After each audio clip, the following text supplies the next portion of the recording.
pessoal, tudo bem? Talvez chegando aí. Hoje a gente vai falar sobre a matemática nos concursos públicos. Como passar e como fazer a matemática ser sua aliada nos concursos públicos. E hoje, inclusive, eu trouxe, né? Vou convidar daqui a pouquinho um convidado muito especial, é um professor Mário. Eu vou explicar rapidamente por que eu chamei o professor Mário. O Mário, ele é um professor de matemática, ele veio de baixo, assim como eu, estudou escola pública, correu atrás dos objetivos. Ele, no caso, ele era metalúrgico, mudou de profissão, virou professor, passou em concurso e depois ele acabou entrando para dar aula nesse concurso e agora ele está prestando vários outros concursos. Então ele conhece a matemática, ele conhece o cenário de concursos, então eu trouxe ele para bater papo comigo aqui. Inclusive, ele acabou sendo aprovado no concurso junto comigo e outros professores também. A gente vai contar um pouquinho dessa história, beleza? Só que antes disso, já comenta aí, compartilha essa live com mais 3 amigos, beleza? Tem um botão de aviãozinho aqui embaixo, ó. Compartilha essa live para assistir, vai ter muita coisa bacana. Hoje a gente vai desbloquear muitos mitos, a gente vai motivar, vai falar de matemática, certamente vai ajudar muito vocês. Tudo bem? Então, ó, compartilha essa live, comenta aí de onde você está falando, qual é o estado que você está falando, qual é a cidade, comenta se você já está estudando matemática, se você quer estudar matemática, se você quer ser aprovado, e essa live é para você. Então, eu vou fazer aqui o convite para o Mário, e quando o Mário chegar, né, sejam educados e manda: Oi, Mário, tudo bem? Acabei de chamar.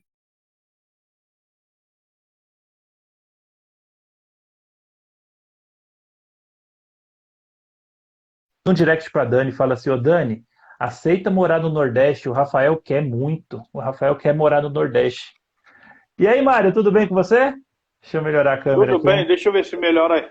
Tá ruim, é? Tá vendo aí? A minha iluminação tá muito ruim? O problema não é a iluminação, não, né? O problema é outro. É, o problema é a falta de beleza. Mas essa não tem jeito, não, Mário. Essa daí não tem jeito, não. Ô, Tem Ma- jeito não, rapaz. Ô A Mário, eu tava. carcaça tá bagunçada. Não, isso daí é o de menos. Eu tava conversando aqui, eu apresentei um pouco, você estava acompanhando, eu falando um pouco de você. Não, eu entrei agora. O que que você falou, homem? Boa noite. Eu comentei que você é as duas faces da moeda, né? Então você, além de ser professor de matemática, você é concurseiro. E o que eu acho mais legal, olha lá, o Marcelo tá mandando oi para você, Mário. Oi, boa noite, Marcelo. E o que eu acho mais legal em você, porque você é a face das duas moedas. Você é professor e concurseiro. E ainda quando você vai prestar concurso, você usa aquela sua camiseta, né? Fala: Oi, não me assalte. Eu sou o Eu professor. sou, por favor, não me assalte, eu sou professor. É, tem que apelar um pouco, né, rapaz? Às vezes, o perigo é o cara te assaltar e falar assim, não, não vou assaltar ele não, porque ele já me deu aula. Já O pensou? problema é no nosso Ca- tempo de Leopoldo, a gente deixou muito aluno de DP, né? O cara pode ficar com raiva da gente, né? Com certeza. Então é isso, Mário. Eu contei um pouquinho, falei que você, né, você não nasceu sendo professor, né? Você começou como metalúrgico, né? E de repente Sim. aconteceu que você escolheu ser professor. Então a gente vai fazer os dois caminhos aqui. A gente vai falar um pouquinho, né, que você é o personagem principal hoje, né? Um pouquinho de como foi ser professor. A gente vai contar um pouquinho da nossa história, como que foi a gente ser aprovado no concurso junto, né? E depois a gente vai entrar na parte da matemática do concurso, dando várias dicas para essa molecada. Então conte um pouquinho de você, como foi um pouquinho essa escolha aí, né? É, cara, foi até meio estranho, né? Eu trabalhei, que nem você falou, né? Eu trabalhei 11 anos como metalúrgico, né? Eu comecei minha vida profissional no processo seletivo. No começo dos anos 90 era muito difícil ingressar no Senai, né? Eu fiz Senai, fiz mecânica geral de usinagem, e aí trabalhei 11 anos de metalúrgico, trabalhei no controle de qualidade e sempre me identifiquei com exatas. E aí eu não gostava muito do meu trabalho, né? Mesmo trabalhando no controle de qualidade, tinha até um saláriozinho bacana, mas eu não gostava, não sei se é pelo estresse, né?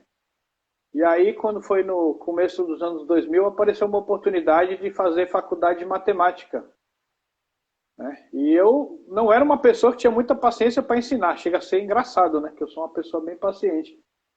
E aí, quando eu comecei a dar aula, eu peguei gosto pela coisa. A gente foi se apaixonando, né, com os alunos, você vendo que as pessoas aprendem e tal. Aí foi muito legal e me identifiquei, né? Estou aqui até hoje, né? Já vai para mais de 15 anos que eu estou na educação.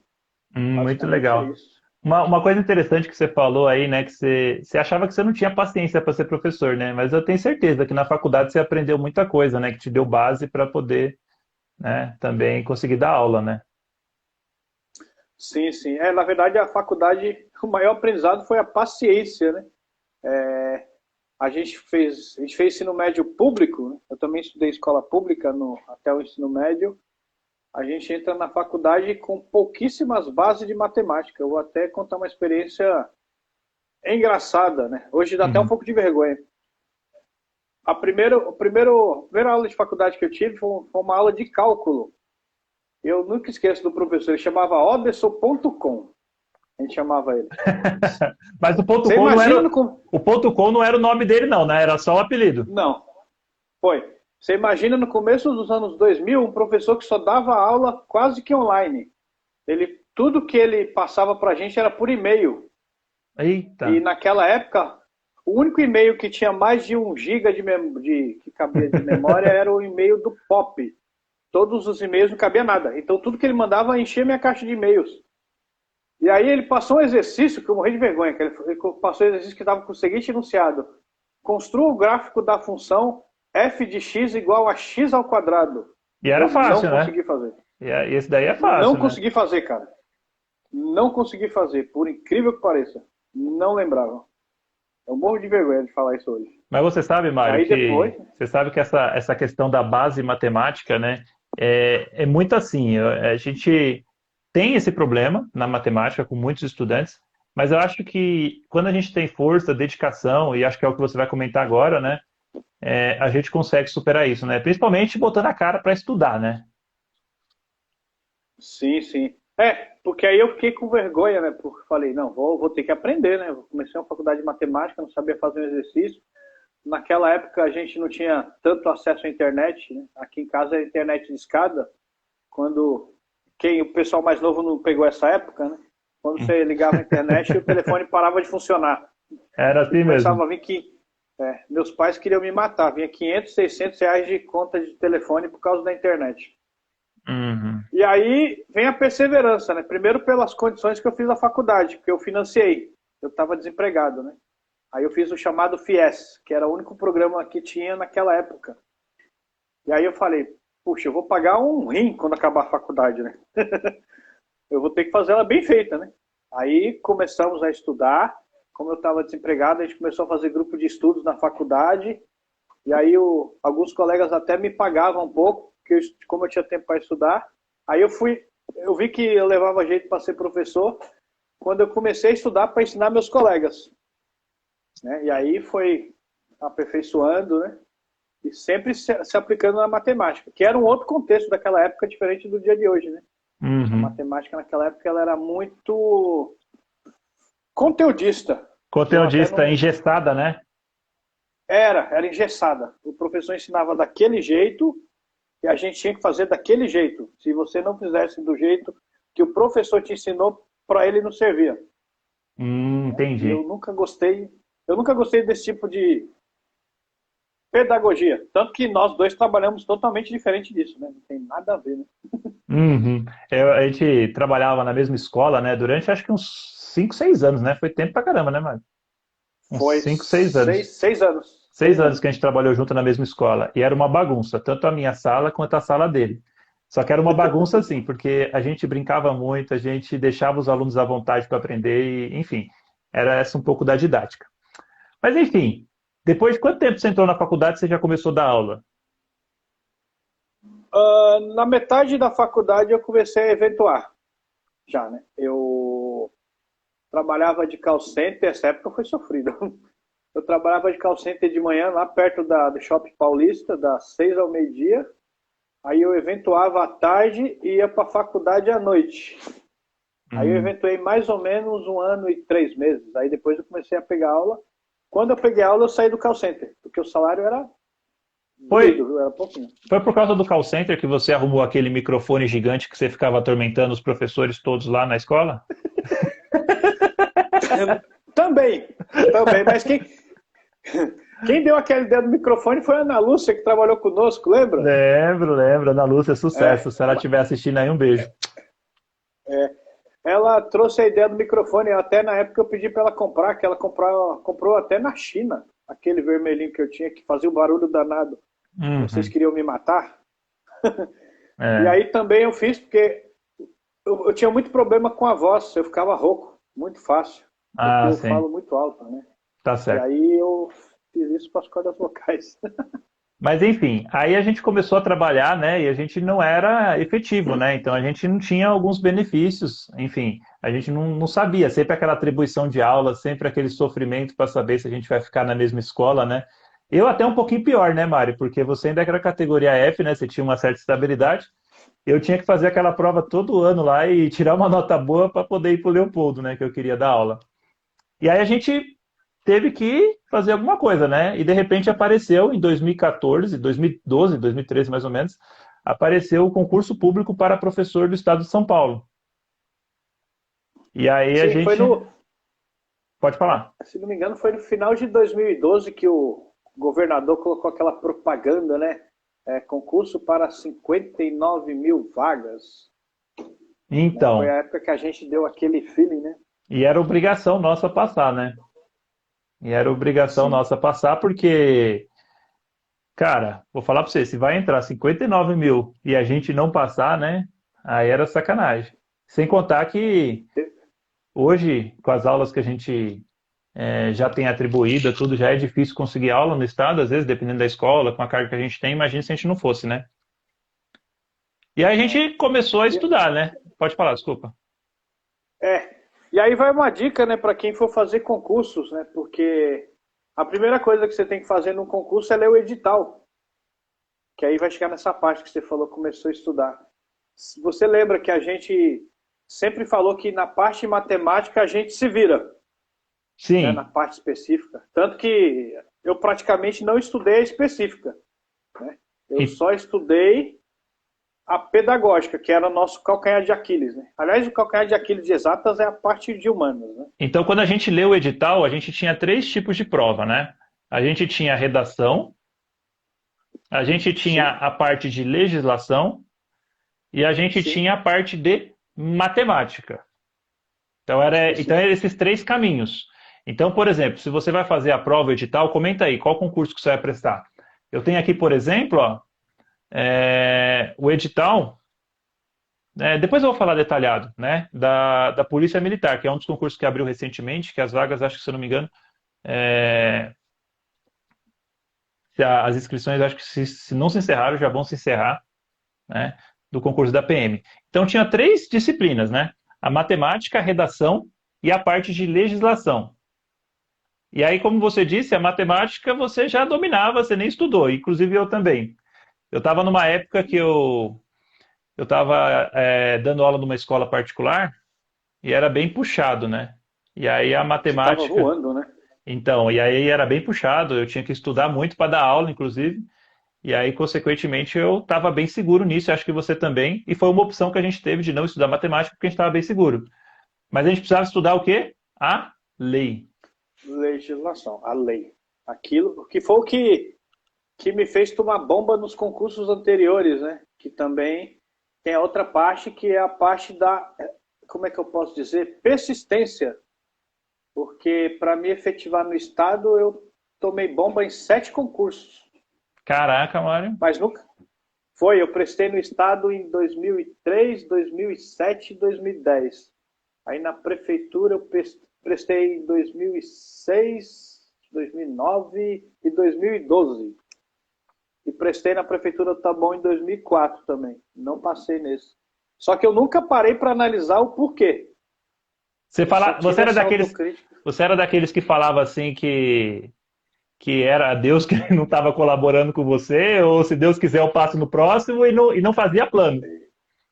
Isso, vou que vou. Que é a maioria das pessoas que prestam concurso vão assim, né? Eu vou que Deus me ajude, mas não se preparam para isso.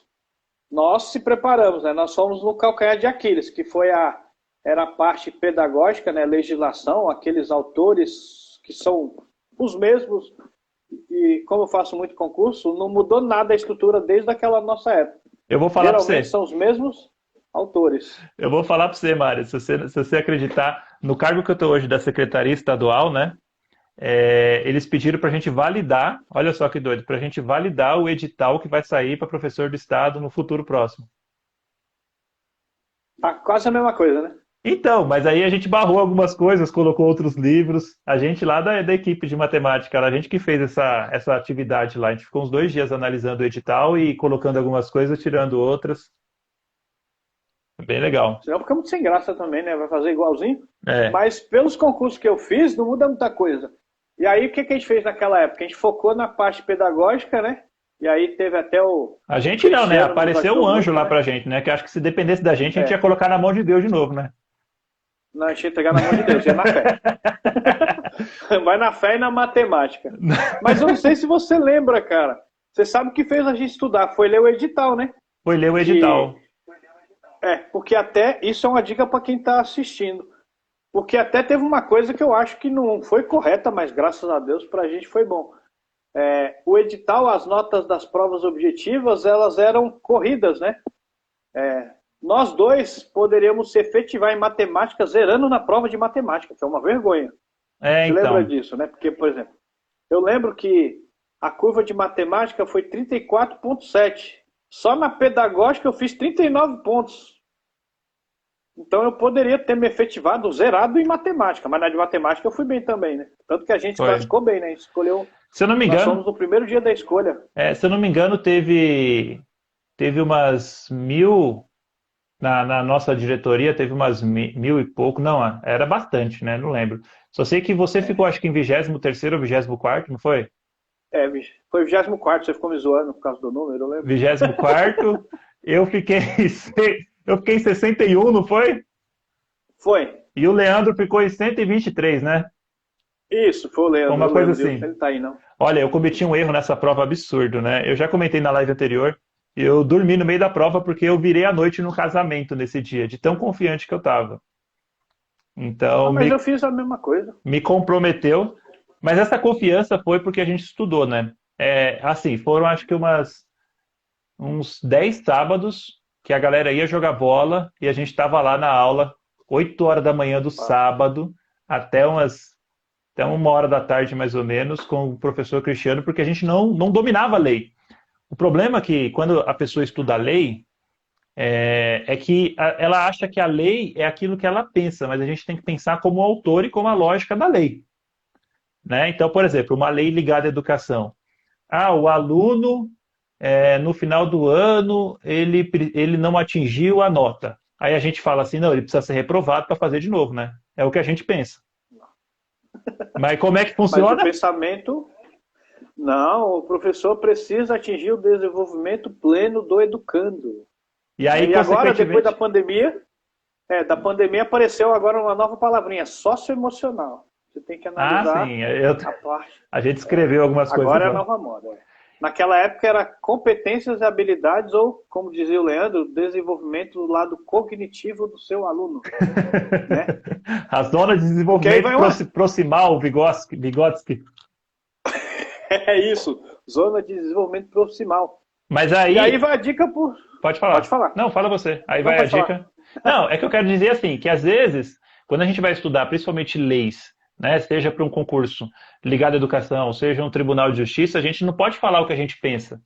A gente tem que falar o que é real, né? O que é real, o que é na lei, respeitando os direitos humanos, principalmente isso. Quando a gente vai escrever uma redação, se a gente não respeitar os direitos humanos, se a gente tiver atitudes contra a natureza, se tiver atitudes que ferem qualquer algo que é politicamente correto, a gente é desclassificado. E aí a gente tem que tomar muito cuidado com o que a gente pensa. Por mais que você seja uma pessoa preconceituosa, racista, que não respeita os direitos humanos, né, que existem muitas pessoas que são assim, você na hora do concurso você não pode expressar isso, né? Porque quem vai querer uma pessoa racista, preconceito, que não respeita os direitos humanos dentro do concurso, né? Então a gente avalia para a pessoa fazer que não passe, né? Sim, porque a pessoa que vai prestar um concurso e vai fazer uma.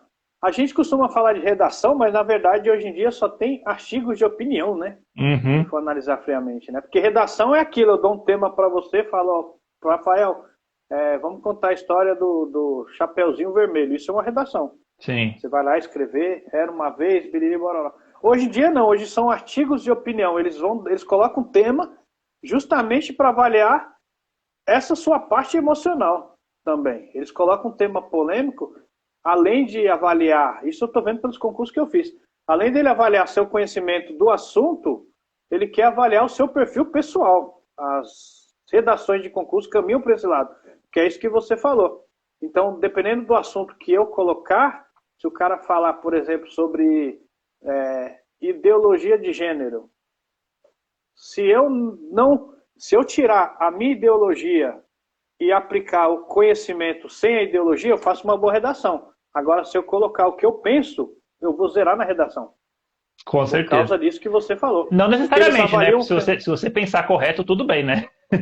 É isso. Mas Se pensar igual a gente, como a gente trabalha no. Você trabalhou e eu trabalho em escola pública, a gente tem a visão mais aberta.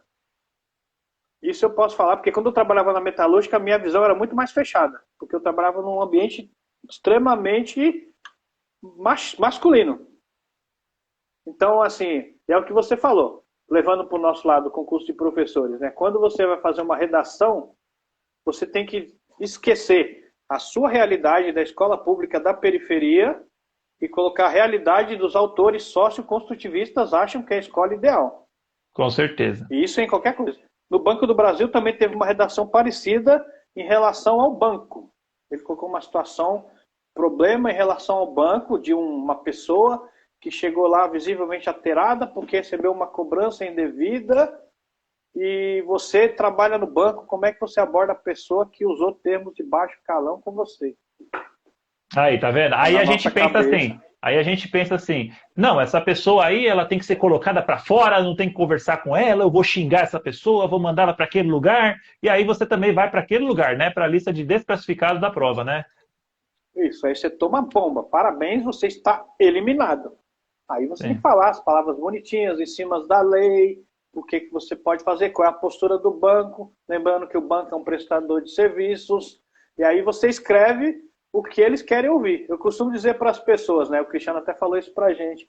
Quando você vai fazer uma redação de concurso, você tem que dizer palavras doces, com embasamento. Não adianta você só falar palavras bonitas, mas tem que falar palavras doces com embasamento para convencer a pessoa que está lendo que você é o melhor candidato.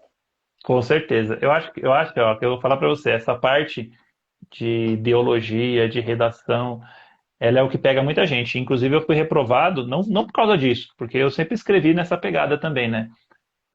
Eu fui reprovado no concurso da prefeitura que eu prestei, embora eu não ia assumir, prestei mais como teste, né? Porque eu tinha outros planos. Eu, por exemplo, tenho o concurso do Estado, eu não trocaria hoje pelo concurso da prefeitura, por exemplo.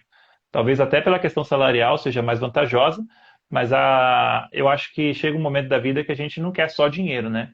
A gente quer um trabalho, uma realização e tudo mais, todas essas coisas que a gente almeja, né? Então, assim, eu, Concordo. eu não fui aprovado no concurso da prefeitura pela redação. Também estava voando na parte de legislação, também estava voando na matemática. Eu lembro que eu acertei acho que 87% das duas na época. E só que aí eu acabei não sendo aprovado por causa da redação, também não procurei saber, era aquela coisa, né? Eu fiz como treineiro. Mas enfim, a redação pega muita gente. E aí você comentou que você fez o concurso do Banco do Brasil, né? Sim, fiz agora, recentemente. Fez. E aí você entrou para o outro lado do time, né? Você saiu daquela pegada de professor e você foi para o lado concurseiro mesmo, porque o concurso do Fui Banco do pro lado Brasil concurseiro. tem um pouco dessa questão pedagógica, né? Inclusive, se alguém prestou esse concurso do Banco do Brasil, comenta aí. Tem essa questão pedagógica, né, que você falou, que usou e que ajudou bastante você fazer a redação, mas no geral não é pedagógica, não é na área da educação, né? Então conta um pouquinho Ela foge totalmente. qual foi os seus primeiros passos, como você se preparou, fala um pouquinho aí. Tá, em todos os concursos? Vamos começar pelo Banco do Brasil, que você já pegou Ou esse mais do gancho. Banco do Brasil? Depois você conta um pouquinho da história dos demais. Tá, do Banco do Brasil, né? Uhum, Na verdade, então, quando você vai fazer um concurso que foge da sua área, porque a gente também foi aquilo que você falou ontem na outra live, anteontem. a gente também não tem só que avaliar a questão salarial, a gente tem que avaliar a questão carreira e a nossa parte pessoal.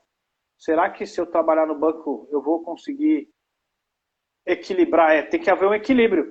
Não adianta eu ganhar 20 mil reais e não conseguir exercer aquilo que eu passei. Uhum. Então, você tem que pensar nessas situações. Aí o que eu fiz do Banco do Brasil? Eu fui estudar aquilo que eu não domino, que são as leis bancárias, né? A parte matemática, para nós, né, a parte do concurso de matemática do Banco do Brasil é mais fácil que a do concurso de professor, porque lá eles trabalham com a matemática básica, né? O que pegou para mim, mas eu me saí bem, razoavelmente bem, foi a parte das leis bancárias, né, direito tributário, essas coisas, a parte mais difícil. Foi essa. E aí eu foquei nessa parte mais difícil. E aí tem a parte da confiança. Quando você consegue, quando você sente que está respondendo corretamente aquilo que você não domina, fica mais fácil você responder corretamente aquilo que você domina. É a parte do concurso. Tem a parte psicológica também. Eu não costumo demorar em questões que eu tenho dificuldade, justamente para não perder a concentração. Né? Que é uma dica. Muita gente também toma bomba em concurso, porque às vezes você fica naquela questão que você não sabe, mas você quer resolver aquela. Aí você perde a concentração, você fica nervoso, você acaba não respondendo as outras. E aí você perde tempo e você perde a oportunidade de responder questões que você domina. Então, quando eu não sei de jeito nenhum, eu pulo. Isso daí, Umas questões do Banco do Brasil parecia mandarim. sim, tem questões que, sim, é difícil. Raramente você vai acertar todas as questões, né? A gente tem que ter consciência disso. Não só no concurso, mas também numa prova como, por exemplo, o Enem, um vestibular, a gente não vai acertar todas as questões. Você pode até acertar, mas é um ponto fora da curva, né? E a gente tem que ter uma estratégia, e principalmente essa daí. Você não pode comprometer sua prova, o seu emocional tem que estar bem equilibrado. E se você pegar uma questão que você não sabe de jeito nenhum, não perca muito tempo nela, você vai comprometer o seu tempo, você vai ficar com a moral embaixo, porque, pô, eu errei essa questão, o concurso já acabou, vou responder de qualquer jeito. E o que você falou é fundamental, é você ter estratégia de prova. E você estudou leis, o que que você fez? Você comprou o material, você pesquisou na internet, como é que foi? Teve uma amiga minha que me mandou um material do concurso anterior, que também é uma dica boa para você fazer concurso é você estudar as provas anteriores do concurso. E aí eu estudei, mas eu não paguei ninguém, eu estudei sozinho e com alguns amigos também, assim, estudando como eu estava na pandemia, a gente estudava pelo Zoom, né? Mas a maioria dos materiais eu pesquisei na internet e fui estudando sozinho. Tudo bem que nossos professores a gente tem uma certa autonomia para isso, né? A gente já está acostumado a estudar sozinho. Até os cursos que nós fazemos na EFAP é autoinstrucional. Então a gente se acostumou já com essa modalidade de estudo. Então eu não tenho muita dificuldade hoje de estudar sozinho, né? Mas para quem tem dificuldade de estudar sozinho, a dica é o quê? Junta algumas pessoas que vão fazer o mesmo concurso, compartilha o material ou compra o curso, que nem eu e a Rita Nunes, que trabalhou conosco, a gente comprou o material do curso que ainda vai sair da Receita Federal. A apostila foi 200 e poucos reais, a gente comprou em 4 pessoas e aí ela mandou no Google Drive. Aí eu já Ah, estou sim. estudando um pouquinho, que eu quero prestar esse concurso quando sair, né? É uma coisa que eu quero fazer. Então, assim, o ideal é você ir naquele calcanhar de Aquiles, né? Estudar provas anteriores ajuda muito e uma coisa que pouco concurseiro faz, quer dizer, os concurseiros de verdade fazem. Você tem que analisar a instituição que vai aplicar a prova. Porque cada instituição, você sabe disso, que você é concurseiro também. Agora você está sossegado aí, agora você é patrão, mas É você que é o tenha... chefe. a gente também tem que avaliar o que foi outra coisa que deu trabalho no Banco do Brasil. Tem que avaliar a Acesso Gran instituição Hills. que aplica, né? A SES Gran Rio ele tem uma linha de pesquisa que foge totalmente da educação. Isso foi um desafio para mim. Para nós aqui, para eu e você, a VUNESP e a FGV já é mais a nossa cara. Porque eles são Vunesp. voltados para a educação. Adoro as provas da Né? Vunesp. VUNESP te amo, VUNESP é minha vida. Se eu tivesse uma camisa, eu andava VUNESP até fazer um bandeirão da VUNESP. Então, por exemplo, os concursos que eu fiz no interior, quase todos eram da VUNESP. Então, por isso que eu fui bem. Que nem o de Araçariguama, em matemática de 20 eu acertei 19. Eu errei uma e estou inconformado errado a que eu errei, cara. Mas a gente já sabe a linha de pesquisa da VUNESP. Isso é uma dica para quem vai prestar concurso também. Se você nunca prestou concurso, você tem que ver qual é a linha de pesquisa ou a linha de avaliação da instituição que você vai prestar concurso. Ô, Porque Mário, também ajuda nos estudos. com certeza. Eu vou dar uma pausa aqui para responder alguns comentários, tá? A Jo Tá comentou bom. que o marido dela fez a prova do concurso, que era de Cruzeiro, né? São Paulo. E aí nós É minha temos. prima. É sua prima? Ah. É. E o Vitor Dias, ele falou assim: qual é o caminho para quem não sabe nada de redação? Eu acho que eu vou responder essa daí. Bom, Eu posso complementar também, pode falar. se você não sabe nada de redação, certamente é porque você não escreveu, não deve ter feito muitas redações na escola ou coisas do tipo, né? Redação é a parte mais complicada para você estudar sozinho. Mas o primeiro conselho que eu dou para você é você começar a ler para você ter cada vez mais vocabulário. E não é ler post do Instagram, que você olha, tem um textinho, coisas do tipo.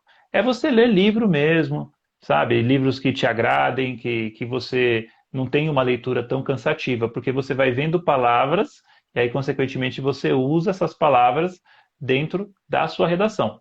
Um outro ponto é você escrever mesmo. É você fazer muitas redações, tá certo? Então, nesse caso, assim, você que tem dificuldade de escrita mesmo, você vai começar e vai ser muito difícil mesmo. O texto vai ficar ruim, vai ficar feio. Eu lembro de uma que eu comecei dando aula e o curso que eu comecei dando aula, né, que era para preparar os estudantes para ganhar o diploma de ensino fundamental, ele não tinha dinheiro para contratar todos os professores, né? Então ele contratava um professor de matemática que male male conseguia ensinar a redação, conseguia ensinar as outras disciplinas. Agora um professor de português ele não conseguia ensinar matemática, não sei por quê, né? Tão fácil. Vamos puxar para o nosso lado, né? E aí eu tinha uma aluna, que hoje inclusive é professora de português, que ela sempre escrevia redação. E, e ela escrevia muito bem, só que ela não tinha técnica, né?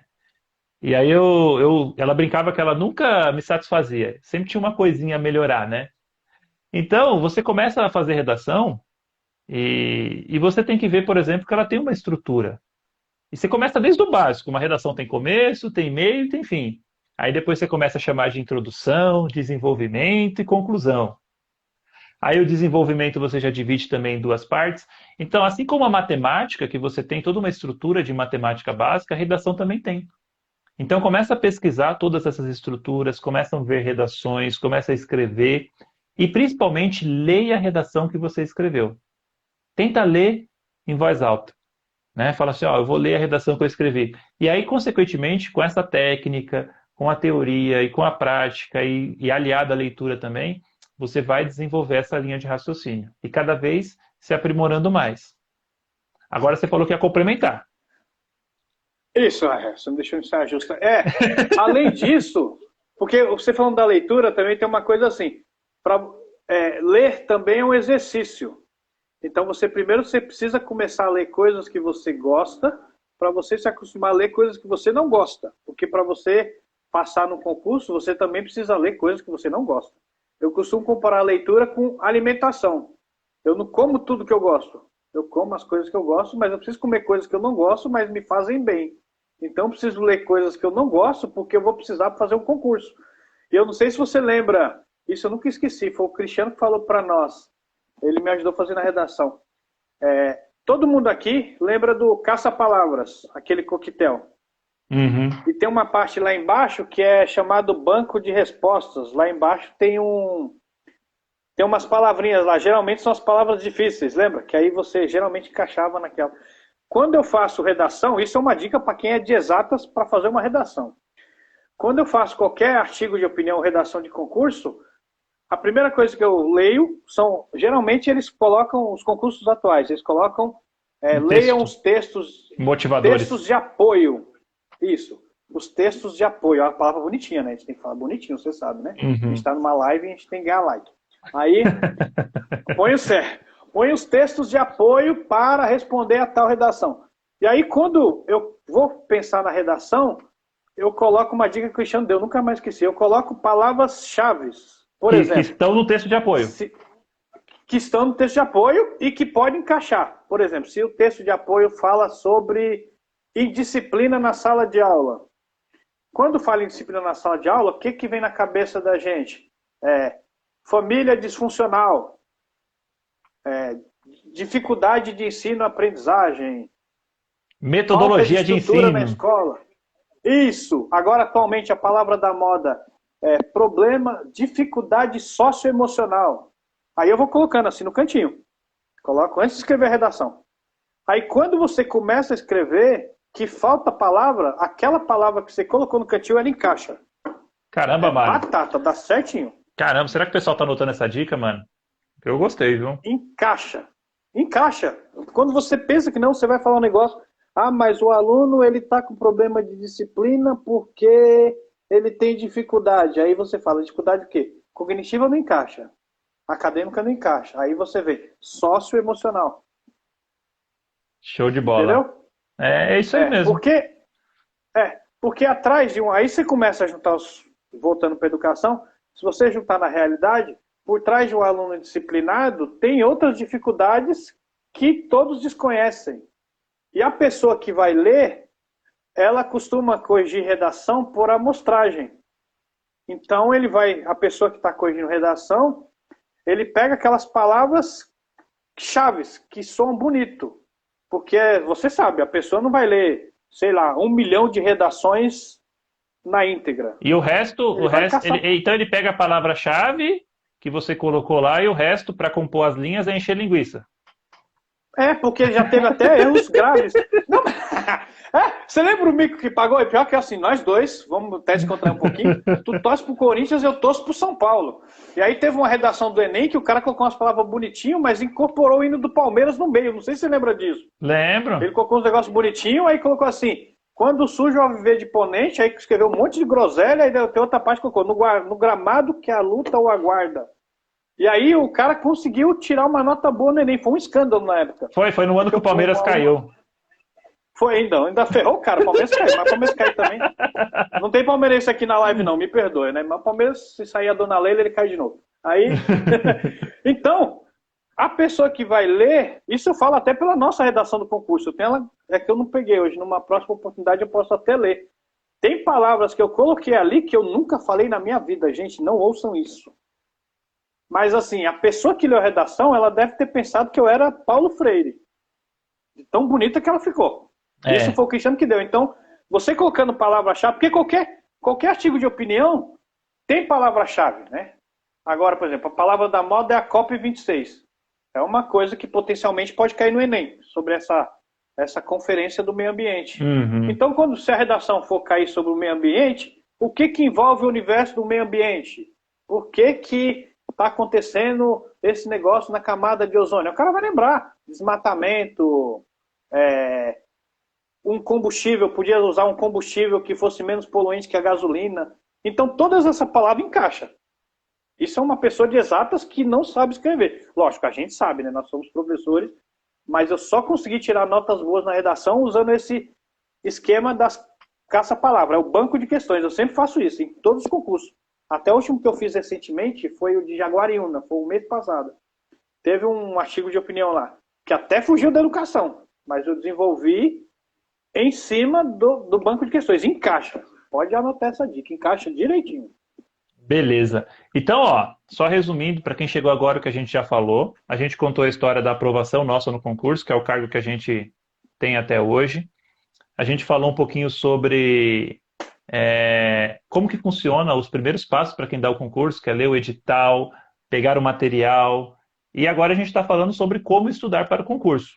Só que uma das coisas que a gente comentou aqui é que na matemática a gente sempre nunca estudou porque a gente é professor, a gente vê todo dia, se a gente não aprender, pelo amor de Deus, né? E você, acho que todos os concursos que você prestou, não só o Banco do Brasil, inclusive eu vou ler o que cai em matemática no concurso do Banco do Brasil, que caiu do edital, que eu trouxe aqui a colinha, né? Então caiu números inteiros, racionais e reais, problemas de contagem, que é a famosa análise combinatória, sistema legal de medidas, razões e proporções, divisão proporcional, regra de 3 simples e composta, porcentagem, que está presente em tudo, lógica proposicional, que é um mundo ali, né? Do se, então, o eu, conectivo lógico, quantificadores universais, né? Teorema da casa dos pombos. Noções de conjuntos, relações e funções, funções polinomiais, exponenciais e logarítmicas. Ainda bem que não foi trigonométrica, que tem muita gente que tem medo. Matrizes determinantes, sistemas lineares, sequências lógicas, progressões aritméticas e progressões geométricas. Então, isso daqui é um conteúdo praticamente de um ensino médio inteiro, né? Se você parar para pensar, uma matemática básica, não, mas a gente já tem funções exponenciais, logarítmica, matrizes, função polinômio, sequência PA, PG, enfim, tem muita coisa do ensino fundamental e muita coisa do ensino médio. E o que você observou, porque você não estudou matemática para o concurso do Banco do Brasil, o concurso de Jaguariúna era para quê? Ficou mudo. Oi, continua. Só terminar que falhou um pouquinho. Além da... Beleza, desculpa. Você prestou o concurso do Banco do Brasil, o de Jaguariúna era para quê? Não, os demais era para professor. Era para professor. E você não estudou em matemática em nenhum deles? Não. Tem uma razão especial? Tem uma razão especial para isso? É porque, na verdade, isso é para quem não trabalha com matemática igual nós. Para você estudar matemática para concurso, ele precisa, primeira dica, estudar os concursos anteriores de qualquer um que você for fazer. Você vai estudar do Banco do Brasil, estuda os anteriores. E outra, a gente já tem, pela forma que a gente trabalha em sala, eu costumo dar sentido aos números. Então, quando você vai ler uma questão de matemática, você tem que imaginar alguma coisa da vida real que se associa a ela. Então, por exemplo, você vai fazer uma equação de segundo grau, eu posso lembrar como lucro máximo e lucro mínimo. É assim que eu trabalho. Você vai fazer uma função de primeiro grau, você tem que lembrar do movimento uniforme. O movimento uniforme é que um carro faz quando você liga e sai. E aí fica mais fácil para você associar no concurso. Mas se você entender a função polinomial, entender a função de segundo grau, você precisa estudar ela de um jeito para fazer o concurso da banca Sesgan Rio, de outro jeito para fazer da banca da VUNESP, de outro jeito para fazer o concurso da PM, ou uma vez que você aprende esse conteúdo, você consegue fazer todas essas provas? Se você abstrair bem o conteúdo, você consegue fazer todas essas provas. O problema, que vai a dica para quem tem a redação, o problema são os textos. Então, uma pessoa que lê muito, ela tem mais facilidade de fazer questões de matemática do que aquelas que leem pouco. Você sabe, né? Ele costuma colocar, vou usar uma paródia cristã aqui, costuma colocar o Salmo 119 em 3 idiomas para te perguntar qual é o valor de X. Você sabe disso, né? Uhum. Uma pessoa que lê muito, ela vai eliminando a parte de injeção de linguiça que você falou. E Entendi. aí ele consegue entender que aquilo é uma equação de segundo grau. Entendi. Então, assim, a interpretação é tudo, né? A interpretação é tudo. Porque eu costumo dizer, isso eu falo na escola mesmo. Calcular, boa parte das pessoas sabem calcular. E quem não sabe tem um celular para isso, que é um erro. Por isso que muita gente tem dificuldade com cálculo, você sabe disso. A maioria das pessoas usa um celular para calcular. Mas interpretar o exercício é uma dificuldade da maioria dos concurseiros, principalmente em matemática. Eu vejo pelos meus colegas de humanas, quando pede para me ensinar a estudar matemática para concurso. Eu consigo detectar que o problema dele não é tanto na parte dos cálculos, é na parte da interpretação. Que era o que a gente trabalhava no Leopoldo, quando a gente estava junto, lembra? Você sabe? Até os provões. Sim, sim. Eu ia contar uma coisa engraçada da gente, experiência. Não, conta agora. Então, você lembra uma vez que a gente fez uma prova que a gente colocou um poema de Milor Fernandes, que ele cometeu um erro daquele negócio lá, que ele falou assim, me chama de... Eu sou o quadrado dos catetos, mas pode me chamar de hipotenusa. Vírgula, sua linda. Lá que... Sua linda, isso, a gente até...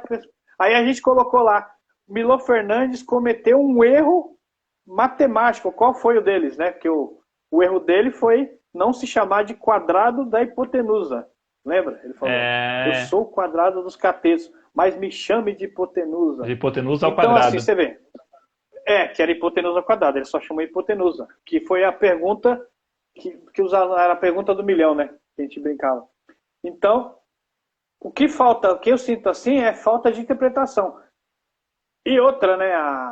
As pessoas, as informações são muito fáceis. O concurseiro, ele tem que lutar para pegar as informações. Não adianta ele só ficar sentado no YouTube e assistir o professor Rafael Dombrauskas ensinando matemática para concurso. Ele tem que pegar e fazer. Cara, Do mesmo jeito que você tem. não, pode falar, pode Concorda? falar. Não, é que assim, é a hora que a chave vira na cabeça. É essa É, hora que a chave vira na cabeça que eu sempre costumo falar que é a passividade do estudante que impede ele da sua aprovação. É a passividade. É você assistir uma aula e você não se perguntar o porquê. Os melhores alunos que eu já tive são os alunos curiosos, os alunos que se perguntam o porquê disso, o porquê daquilo. E, cara, não adianta, se você ficar esperando com o bumbum na mesa, bumbum na mesa não, bumbum na cadeira, que a resposta vem, não dá certo, não vai para lugar nenhum. Você tem que ser ativo no seu desenvolvimento. E aí você comentou agora, você falou dois pontos, né, que é a interpretação e o cálculo, né? Eu vou contar uma experiência que aconteceu comigo, coisa rápida, né? Do primeiro Enem que eu fiz, quando eu tinha 17 aninhos, e que eu passei mal. E passei mal fazendo exercício de matemática. Mas passei mal, assim, não de eu ficar doente, mas de. Sabe quando você sai com aquela cabeça assim, tão cheia, tão cheia, tão cheia? Porque, cara, eu tive um start, e assim, para você que vai prestar o primeiro concurso, para você que já prestou, comenta aí se aconteceu com você. Eu fiz tanto cálculo com vírgula, divisão com vírgula, multiplicação. O próprio concurso do Banco do Brasil caiu uma questão que eu já, inclusive, já fiz um rios dessa questão, que era para você fazer 1,2 elevado à quarta, que é 1,2 vezes 1,2 dá a resposta, que dá 1,44, depois 1,44 vezes 1,2 de novo, que vai dar 1,50 e tantos, depois vezes 1,2 de novo, que vai dar 1,60 e alguma coisa. E o que acontece? Parece fácil e idiota fazer uma multiplicação. E de fato é um conhecimento básico do básico do básico. Só que a galera está tão acostumada a ficar só na calculadora, está tão acostumada só nisso, que aí chega no concurso público, seja na prova do Enem, chega lá, acontece igual aconteceu comigo com 17 anos. Sabe? Vai fazer a prova, tem tanto cálculo, que você acaba cansando e, consequentemente, se dando mal. E aí tem um outro ponto também, que eu falei isso como matemática básica, né? Que assim. É do sétimo ano isso aí. Que assim, o cara, ele quer aprender logaritmo e não sabe fazer potenciação. O cara quer aprender uma função do primeiro grau e não sabe resolver uma equação do primeiro grau.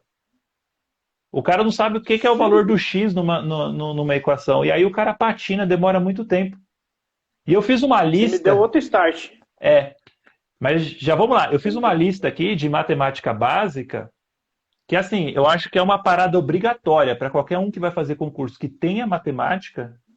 É uma parada obrigatória. Nem que seja, tipo, eu já domino o conteúdo, beleza, passa rápido, leitura dinâmica.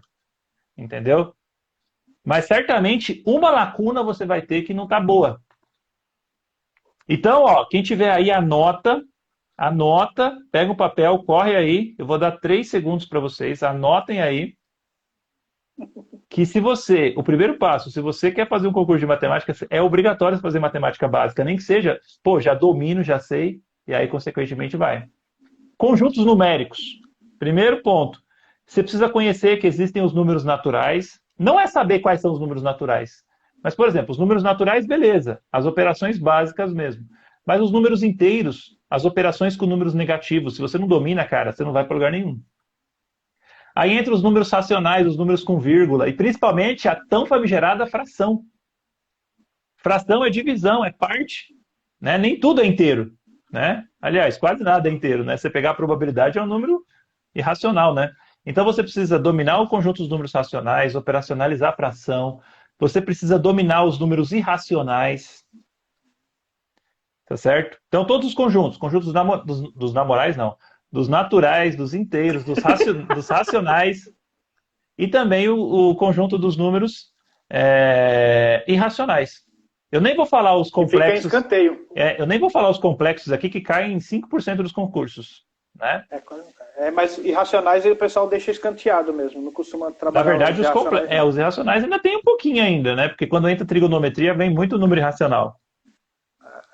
E aí vai outra dica, você me deu um start, cara, para concurso. Fala aí. Vai te ajudar a complementar.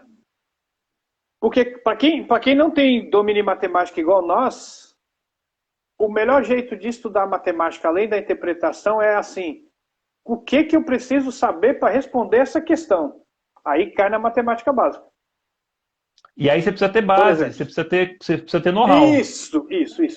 Por exemplo, se o cara for falar vamos pegar uma aplicação de log que é a escala Richter, né? Se cai uma questão no concurso sobre escala Richter, o cara vai pensar o quê? Bom, eu já não sei log, mas o log vem da onde? Vem da potência. Então eu vou estudar potenciação para chegar no logaritmo, para chegar na escala Richter. Então é uma boa forma de você estudar matemática para quem não sabe matemática, porque geralmente os outros concursos não caem tanto matemática que nem os nossos.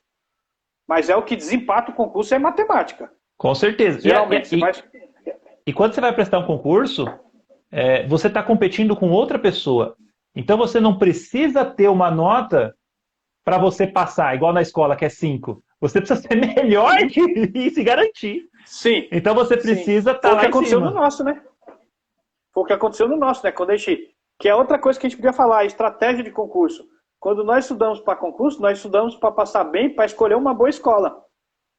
Também tem isso. Você tem que trabalhar, por exemplo. Toda vez que eu vou fazer um concurso, eu trabalho com meta. Então, o do Banco do Brasil não sei o resultado, mas eu trabalhei numa meta de tentar acertar 70% dele. Que eu sei que com 70% dele eu consigo entrar. No de Araçariguama, que era uma vaga só, eu trabalhei com a meta de acertar 80%. Eu acertei 78% da prova. Você tem que trabalhar com meta, foi o que você falou. Não adianta eu só acertar 50% para estar classificado. Para mim conseguir a vaga, eu preciso acertar 80%, 90%. E mesmo assim, pode ser que eu não consiga. Pode ser que eu não consiga. Então, para quem tem dificuldade de estudar matemática, isso eu falo para os meus alunos do médio mesmo, que eu estou em outra escola, nos meus alunos do médio. Você precisa estudar o quê? Você tem que se perguntar qual é a habilidade de matemática básica que eu preciso dominar para responder isso. Porque por trás de uma questão complexa tem matemática básica. Mário, eu tô vendo que você fez... Eu tô vendo que você fez seu dever de casa, né? Que você falou em habilidade, né? A gente não fala mais conteúdo, né? Mas aí a gente ia falar um pedagogês aqui que talvez o concurseiro não entenderia, né? Não. Mas para o concurseiro, sim. Mas ele tem que pensar o quê? Eu não sei isso, mas qual é a habilidade? Que aí vem a passividade, a nossa orientação para quem vai fazer o concurso. Não adianta, se eu assistir sua live, né? Porque você é meu amigo e você é uma pessoa muito inteligente. Se eu assistir suas aulas no YouTube, né? Podem assistir, gente. Depois ele deixa o link aí, que é muito bom. Se eu assistir suas aulas no YouTube, eu vou ter a falsa sensação que eu entendi. Mas se eu não pegar exercícios similares para fazer, provavelmente eu não entendi. Eu vou ficar né, a minha cabeça não é um HD que você vai jogando conteúdo para encher e ele vai ficar arquivado. Eu só vou saber se eu entendi se eu pegar o exercício e fazer. E agora eu vou falar uma coisa muito valiosa para vocês, de verdade, assim. Que a gente às vezes fala de interpretação e de resolver exercícios de matemática e fica muito no abstrato, né? Nunca vem nada pro concreto, né? E aí eu vou dar um exemplo para vocês, 2 exemplos, né? O primeiro é como que o médico ele consegue detectar que você está doente através da sua fala e do diagnóstico que ele vem. Ele tem várias hipóteses sobre o que você tem, o que você está doente. Você chega lá, se você não fala nada, você pode ter qualquer doença do mundo, certo? Agora você começa a falar. Aí você fala, ó, eu tive dor de cabeça. Aí ele fala, pô, dor de cabeça pode ser Covid, pode ser uma gripe, né? Ou pode ser uma simples dor de cabeça mesmo, porque ele estudou muita matemática, né? E aí ele já tem 3 hipóteses. Mas por quê? Porque ele sabe o caminho da doença. Aí ele fala, pô, mas além da dor de cabeça, eu tô com dor do corpo. Aí ele falou, pô, então não é só porque ele estudou matemática. Então pode ser uma gripe ou pode ser Covid. Aí ele vem e fala assim, mas e além de ele estar com dor de cabeça, dor no corpo, né? Qual mais um sintoma do Covid? Fala aí. Coriza. Coriza. Aí você fala, pô, pode ser. Aí ele manda fazer o teste. E na matemática, é algo bem parecido. E como que isso vem na matemática? Não só na matemática, mas no português.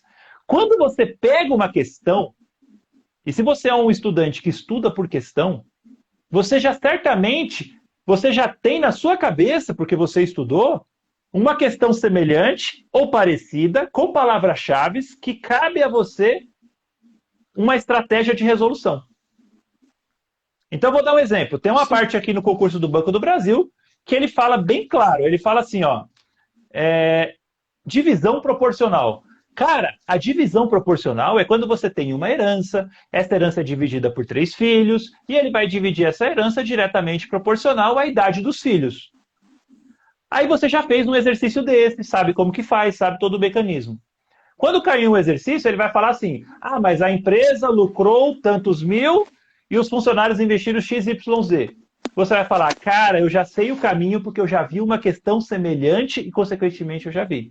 E aí vem a hora de vir a chave do estudante, que é estudar por questões. Então, tem muito estudante que fala assim, eu vou estudar potenciação, que é a matemática bem básica. Aí ele vê as propriedades de potenciação, fala assim, mas A elevado a N é a mesma coisa que A vezes A vezes A, N vezes. Já terminei de estudar. Nem começou. Já sei, o cara nem começou. O estudo, ele tem 3 etapas. Ele tem 3 etapas. A primeira etapa é uma leitura, que é onde você lê, você vê o que está acontecendo, faz suas anotações. A segunda etapa é a etapa que você vai ou demonstrar algo que você fez e resolver um exercício, né? E a terceira etapa é onde você vai ou explicar para alguém, ou criar um exercício, ou se desafiar com um exercício mais difícil, e é onde você vai fazer sozinho. E se você não passar dessas 3 etapas, cara, você não vai aprender. Entendeu? Você não vai saber resolver uma questão. Então tem tudo isso daí. Você precisa resolver questões. Resolver questões é o grande segredo. E assim, tem uma menina que começou a anotar ali, Mário, que até comentou que estava anotando. Eu só vou terminar aqui para a gente não perder o fio da meada. Eu tinha falado sobre regra de 3 simples e eu tinha falado sobre os conjuntos, né, dos números naturais, inteiros, racionais, irracionais e também até mesmo os complexos. Então, continuando a anotar aí, você tem potenciação e radiciação. Aí você junta tudo para aprender expressões numéricas. E aí depois vem frações, só que antes de frações, múltiplos MMC. Aí vem divisores e MDC. Ajuda muito. Não é só para você aprender a calcular o MMC, mas os múltiplos na hora de simplificar, de fazer cálculos, divisores também absurdamente. Aí tem as frações, que você precisa aprender também. Vem álgebra, quando entra o X, que vira a chave, que muitos estudantes não conseguem entender o que é uma variável, o que é uma incógnita. Né? Então você precisa ver operações básicas entre polinômios, produtos notáveis e resolver equações. Então, assim, se você é concurseiro e não sabe resolver uma equação do primeiro grau, uma equação do segundo grau, uma equação exponencial, eu não vou nem entrar em logarítmica e trigonométrica, é uma área mais avançada, mas se você não souber do primeiro grau, do segundo e exponencial, porque quase todos os exercícios, enfim, se resume numa equação. E se você não sabe resolver uma equação, cara, é pedágio obrigatório você saber matemática básica. Entendeu? Bora. E é o que você falou, né? Estudar as habilidades por questões. Eu falo até para os meus alunos ou para qualquer pessoa que pede dica de concurso. Se a pessoa for estudar potenciação, as propriedades de potenciação elas são quase que infinitas. Ele tem que ir direto na questão do concurso. Qual é a parte da potenciação que eu preciso saber para responder isso? Essa é a vantagem de estudar questão por questão. Então, às vezes, é mais vantagem você pegar 10 questões e estudar ela bem estudada do que você tentar entender 100 questões. Você não vai entender. É o que você falou na outra live lá. Eu querer fazer tudo de uma vez. É assoviar e chupar cana. Você tem que ter foco. Assoviar e chupar cana. Eu vou pegar essa questão. Eu vou pegar aquela questão e vou meditar naquela questão até entender a habilidade que eu tenho que fazer aquilo. E aí você é teimoso, é o que eu te falei. Você é teimoso, você é curioso. Eu sou teimoso. E essa é a habilidade. Essa é a habilidade que você precisa ser, teimoso e curioso. Os alunos que tiram dúvidas são os alunos que aprendem. Os alunos são teimosos, são os alunos que aprendem. Os alunos que falam são os alunos que aprendem. Sim, você tem que ser teimoso. Então, você viu tanto que eu tomei bomba 7 vezes em concurso Aí depois que eu passei no estado, eu passei em Araçariguama, passei em Jaguariúna e passei em Sorocaba. Não fui chamado, mas já passei em 3. Teimoso. E assim, vou fazer o concurso de Paulínia. Já estou estudando. Teimoso, é o que você falou. Tem questões até de matemática que a gente tem dificuldade de entender. Mas eu só vou parar quando eu entendo. Mas, ó, Mário... Mas é saber, não é? Não, falar. desculpa. Mas eu vou te falar uma coisa para você. A gente fala muito disso, né? E parece que a gente está jogando tudo nas costas do aluno sozinho, né? Mas tem um profissional que é muito importante nessa área, que nem, por exemplo, a gente fala de radiciação. Radiciação é potência com expoente fracionário. Tem tantas fórmulas de radiciação que, cara, não serve para nada as propriedades de radiciação se você entende que a potência é expoente fracionário. E aí eu quero que você diga para mim a importância de um professor nesse processo. Sim. Porque, na verdade, eu costumo dizer assim, o professor, eu costumo dizer que o professor é o mecânico do conhecimento.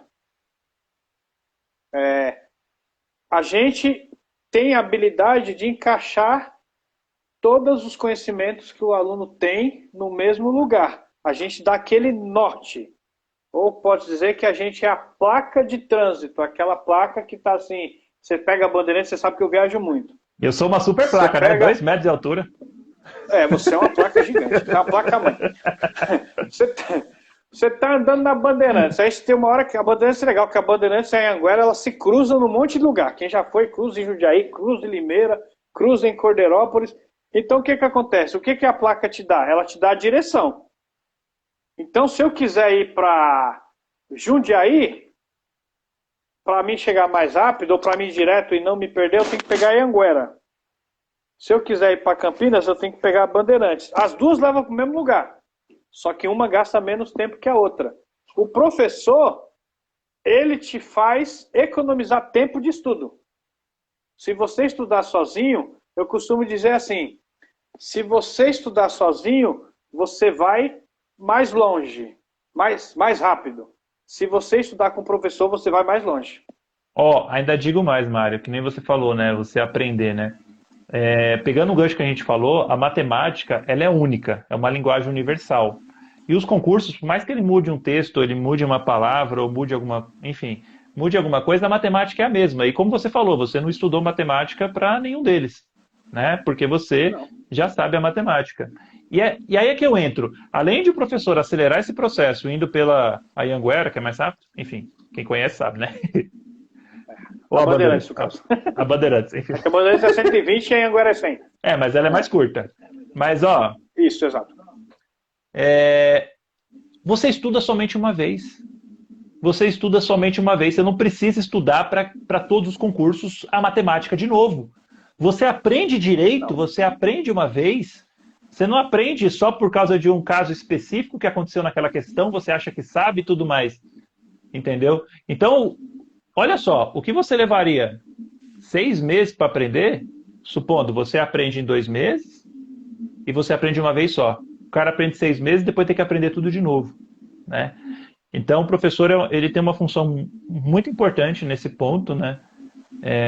Para tanto acelerar, quanto aprender de verdade, quanto aprender apenas uma vez. E é o que você falou. Tem uma analogia boa. Tem uma analogia boa para falar do professor. Por exemplo, quando o professor ele ajuda no seguinte questão. Quando nós aprendemos a dirigir, quando você pega um carro que nem o seu, o que acontece? A primeira coisa que você faz é estranhar. Certo? Uhum. Mas você andando um pouquinho, você pega o jeito do carro. O professor faz isso em relação à matemática. Então, quando você pega uma questão que aparentemente não é do seu domínio, você vai estranhar. Mas aí você vai lembrar das palavras ou de algumas habilidades que o professor colocou na sua cabeça, imputou na sua cabeça. Aí você vai falar, pera, não, mas meu professor falou alguma coisa parecida com isso. Pera, tem associação. É igual você pegar um carro. Se eu pegar seu carro, pode ser, eu já dirijo há mais de 20 anos, mas pode ser que eu pegue seu carro e ele morra. Mas na segunda saída eu já vou pegar a embreagem. Vou pegar o freio. É isso que o professor faz. Então ele vai falar, a primeira impressão que ele vê na questão, fala, eu não sei nada. Depois ele vai falar, não, pera, meu professor falou que nessa situação eu tenho que resolver isso. Aí ele começa a clarear. Essa é a vantagem do professor, por isso que eu brinco. Quem estuda sozinho, ele pode ir mais rápido, mas com o professor ele vai mais longe, porque o professor ensina ensina uma forma de acelerar o processo. Então, porque isso aconteceu até nos meus concursos, né? Depois, numa outra live eu posso mostrar. Tinha uma questão de Araçariguama que eu lembrei de uma coisa que meu professor da faculdade me falou, e eu sou de matemática, que era um exercício que era um código de uma chave. Depois eu descobri que ele era uma progressão aritmética.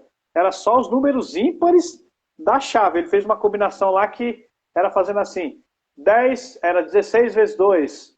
Aí depois fazia 13 vezes 2. Aí ele falou, eu quero a sequência do primeiro, do terceiro, do quinto, do sétimo e do nono número. Até eu cair a ficha, eu vi, não, primeiro eu preciso fazer todas as multiplicações. Aí ele me deu um número de 10, 12 dígitos. Os 7 primeiros dígitos ímpares era a chave do cofre. Aí eu lembrei do meu professor de lógica, ele falando, ó, presta atenção no que ele falou.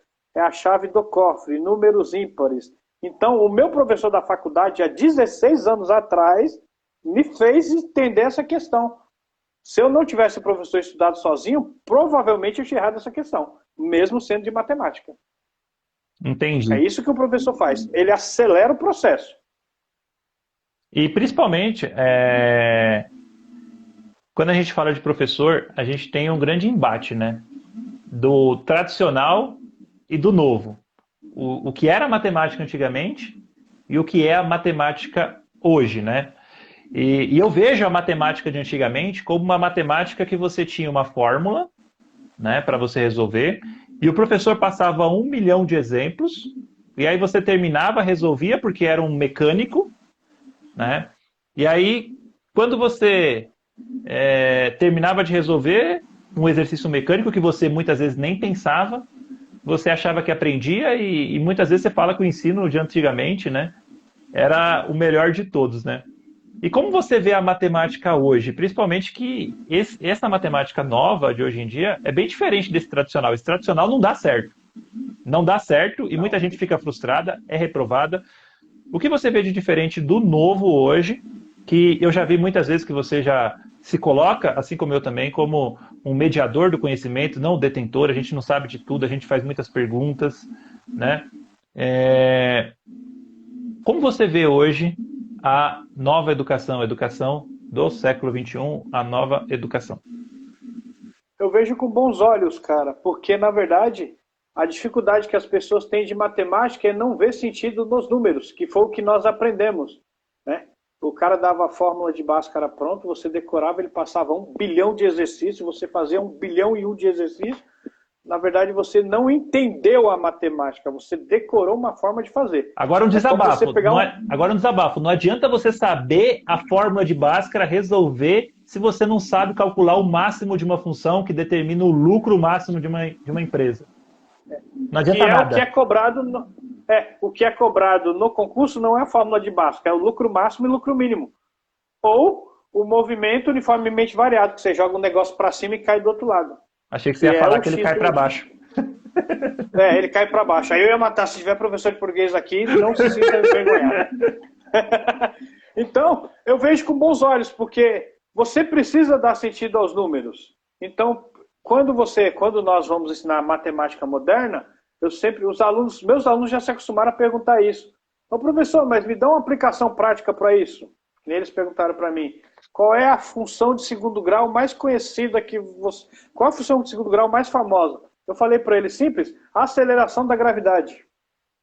9,8 metros por segundo ao quadrado. A aceleração da gravidade né? A aceleração da gravidade é uma coisa real para eles. Você vai falar de logaritmo. Me fala alguma coisa famosa de logaritmo. Fala, escala Richter, terremoto. pH. O poder de... pH. Falamos uma vez, né? Que é cologaritmo, né?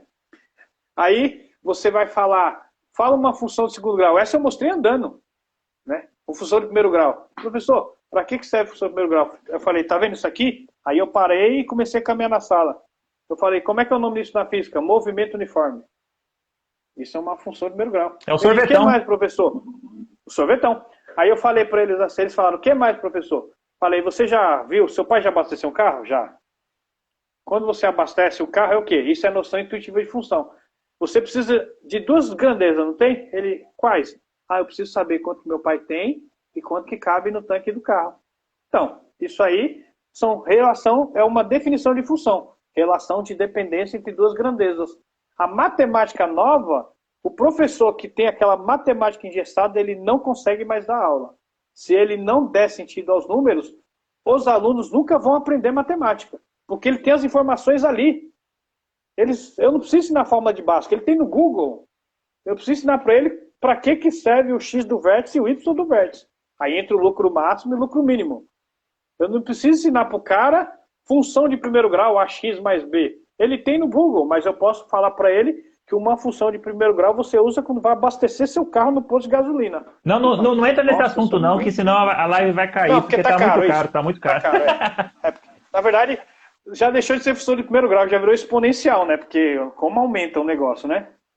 Aí eu falei para eles, né?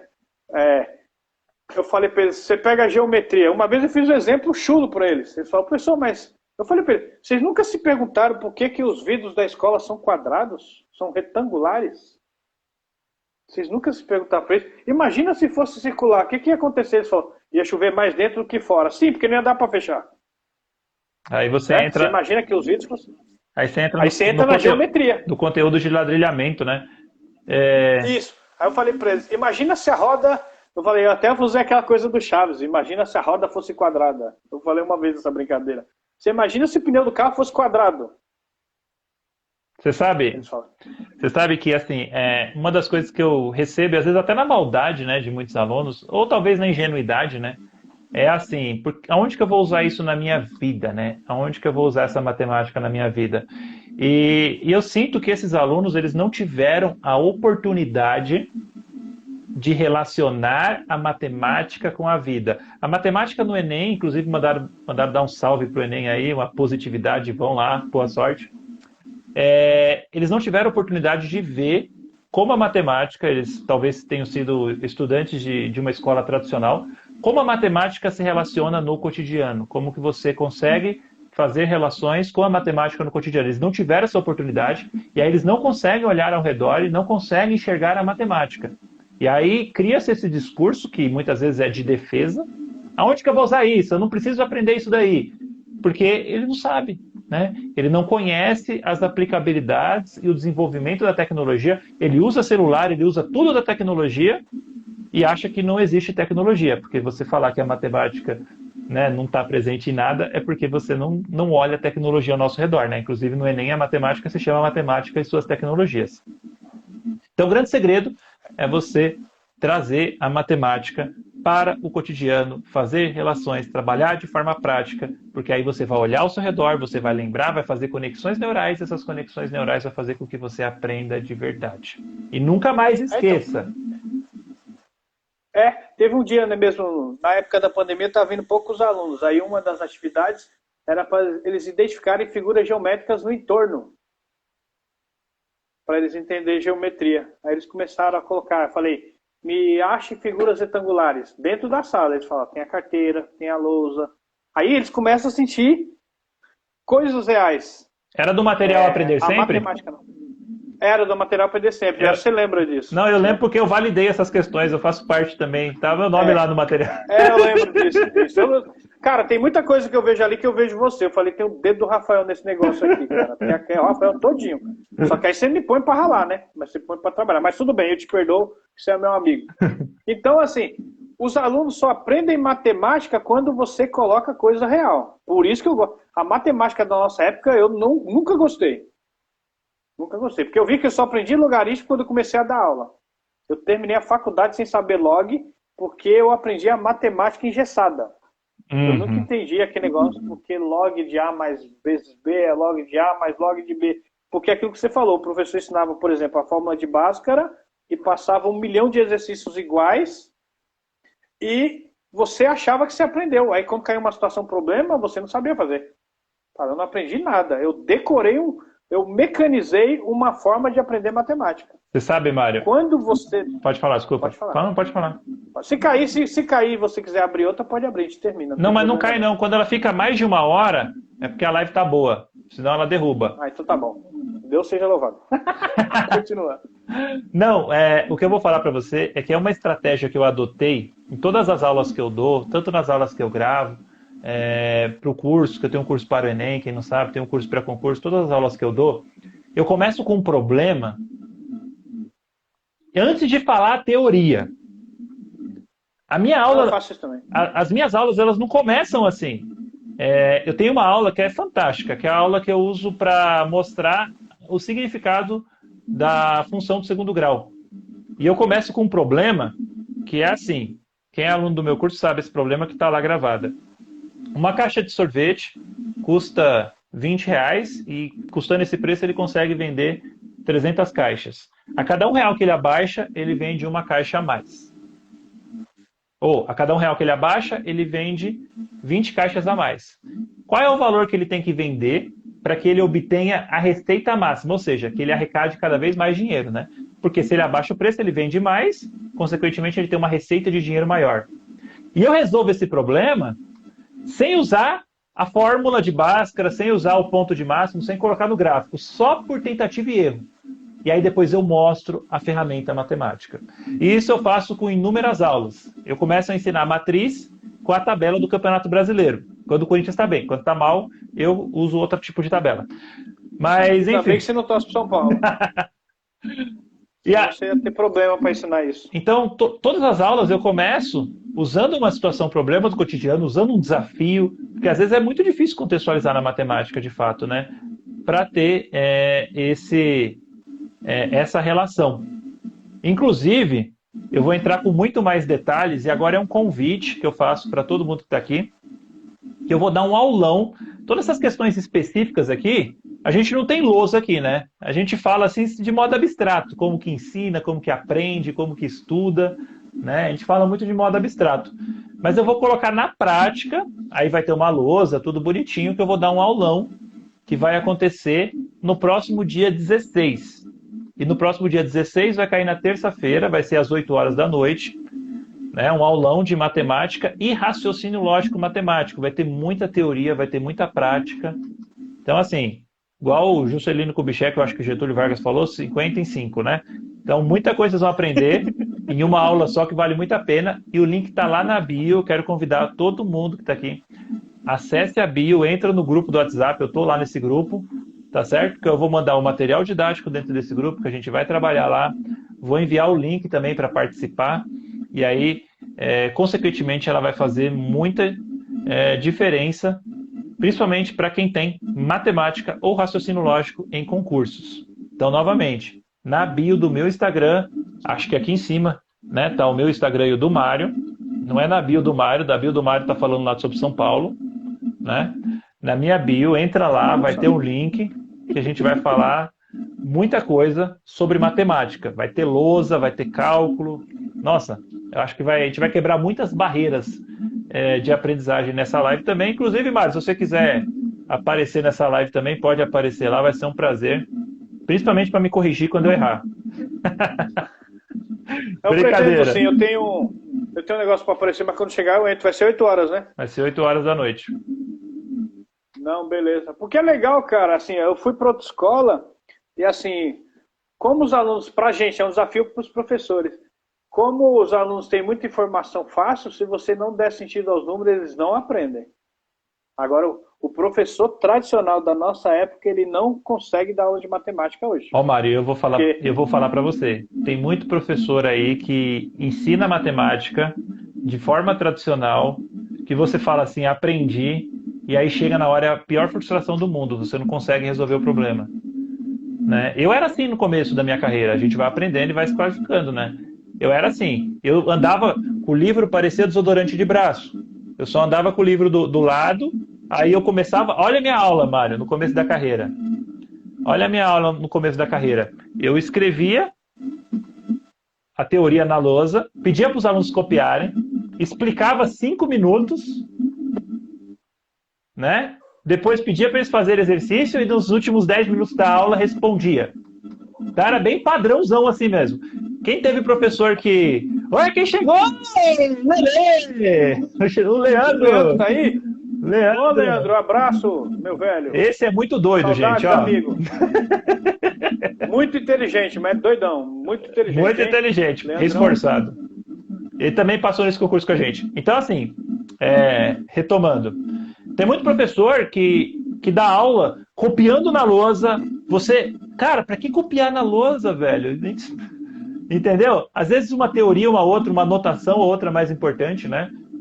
Mas aí ele copia na lousa, você passa 30 minutos da aula copiando na lousa, você vê tudo de forma mecânica, não contextualiza com nada, chega na prova, e aí tá tudo contextualizado, você não consegue fazer nada, é a pior frustração do mundo. Quem já teve professor assim, sabe do que eu tô falando. Dá um... Cara, você vou te contar uma experiência legal, cara, que eu fiz numa turma minha. Eu fui trabalhar com números racionais, eu pedi para os alunos trazerem nota fiscal de domingo. Falei, seus pais, me traz uma nota fiscal. Aí eu pedi para mostrar para eles, isso foi nas séries iniciais, mostrar para ele quais são os algarismos inteiros e os algarismos decimais. Aí eles começaram a entender, que é o que você falou, a matemática prática. E aí eu pedi para eles somarem, por exemplo, peguei assim, pega o tanto que seu pai gastou com o que a mãe de fulana gastou para ver quanto gastaram. Eles aprenderam a somar números decimais com nota fiscal. Você sabe? Nunca mais esqueceram. Você sabe uma das outras aulas que eu dei, que foi uma das aulas, acho que foi uma sacada que eu tive, e eu vou, inclusive o professor Tiago que me emprestou o termômetro, né, o Tiaguinho. Uma das melhores aulas que eu dei na vida foi quando eu fui ensinar função exponencial e decaimento exponencial, né? E aí o que eu fiz? Eu peguei uma caneca, era aquela que eu andava lá presa, enchi ela de água, coloquei no micro-ondas, deixei a água bem quente, e aí levei para a sala de aula. E aí fui pegando a temperatura a cada 5 minutos, Mário. A cada 5 minutos eu fui pegando a temperatura, os alunos observando. Então vamos supor, no instante zero, a temperatura era 40 graus. Aí 5 minutos depois ela era 32. Aí 10 minutos depois ela era 30. E aí a gente foi colocando isso daí no gráfico. Aí depois de pôr no gráfico esses pontos... Mário, por favor, Mário. Aí a gente... aí depois de pôr no gráfico esses pontos, vou derrubar a live. A gente observou que o decaimento era exponencial. Aí tudo bem, a gente viu a função exponencial na prática, que é um conteúdo de ensino médio. E aí a gente expandiu. E a gente descobriu que isso é usado para você saber que horas que uma pessoa morreu. Que é o decaimento, a lei de resfriamento de Newton. E aí já virou um projeto CSI. Porque, por exemplo, se você pega uma pessoa, uma temperatura normal, ela está entre 35 e 35,5 graus, certo? A partir do momento que ela morre, a temperatura dela começa a cair exponencialmente conforme a temperatura ambiente. E aí o que o perito chega quando ele chega lá na situação do crime, por exemplo, da morte, né? Ele avalia a temperatura ambiente do local, ele avalia a temperatura do corpo, e aí ele sabe exatamente a hora que a pessoa morreu, traçando uma função exponencial. E aí chega o professor tradicional e só explica que a função exponencial é do tipo ax, a elevado a x, enfim, e fala que é isso. Não adianta, a matemática é muito linda. Matemática, isso você pode jogar para física, né? Que você sabe que a gente é meio doido, né? Além de matemática, eu tenho física também, né? Que é o que você falou, isso serve para qualquer ciência exata. Uma vez eu fui explicar para os alunos do segundo ano calorimetria. Era uma turma do noturno que, aliás, você tinha também, era o segundo O. Esse segundo O. Era o O do Borogodó, da Alice, eu nem sei se ela está ali. Aí, eu lembro que quando eu fui explicar calorimetria, eu fui explicar para ele que, fisicamente falando, a gente não pode dizer que está frio e está quente. Isso é um dito popular. Na física isso não existe. Porque frio é subjetivo e quente é subjetivo. Aí como é que eu vou explicar isso aí? Calor. Eu pedi para eles, expliquei para eles do chá verde, né? Por exemplo, aqui nos países ocidentais, a gente toma chá verde quente. E o pessoal do Japão lá, eles tomam frio. Aí eu falei, isso é a subjeção do chá, porque a gente tem costume de achar que o chá só é bom quente. Mas o pessoal do outro lado só toma chá frio. Aí eu fui falando para eles, se você tomar uma água a 90 graus Celsius, o que vai acontecer com a sua garganta? Vai queimar. É muito quente para beber líquido. Mas se você colocar 90 graus Celsius perto do sol, uma temperatura muito fria ou muito quente? Aí todo mundo falou, muito fria, professor. Então a gente vai colocando coisa prática. Aí você falou da exponencial, tem outra aplicação prática de exponencial, saturação. A pessoa morre quando a saturação cai. Uma vez eu expliquei para eles. A saturação ela vai caindo exponencialmente. Quando ela passa de menos de 60, a pessoa já tem que entrar no oxigênio. Se cair menos de 50, essa pessoa tem que ser entubada. Isso é um crescimento exponencial. Ou decrescimento. Então, quando você começa... Decrescimento, perdão, exatamente. Quando você começa a falar essas coisas, e até para os concurseiros mesmo, se ele começar a ver aplicabilidade na matemática no cotidiano, ele consegue matar uma questão de concurso. Pega o cachaceiro, se tem algum cachaceiro assistindo aí, ó, pega um cachaceiro que está assistindo a live aqui. Quem for cachaceiro, quem for o cachaceiro, dá o like na live aí. Quem for cachaceiro, dá um like na live aí. Nossa, Mário, olha o tanto de cachaceiro, é? Meu Deus. Nossa, dá o like. Essa live, eu sou de Jesus, gente. Quem for cachaceiro, dá o print dessa live e depois compartilha no Stories. Ó, é o seguinte, quem for cachaceiro já deve ter feito esse cálculo, ó. Pegou eu. Pega o... Ó, eu bebi. Ô, Rafael, eu bebi até 2010. Vamos ver se eu... Vamos lá. Eu também não bebo mais, mas faço parte. Então tá bom. Eu bebo uma cervejinha de vez em quando. Mas, ó, você tá lá, você bebeu o álcool, você quer saber se você pode dirigir? O decaimento do álcool no seu sangue, ele é exponencial, até atingir um limite, né? E aí tem uma coisa que talvez vocês não gostariam de ouvir, né? Que é a tal da meia-vida, que cai muito em concurso, cai muito em prova, né? Nossa, aí, show de cachaceiro, ó.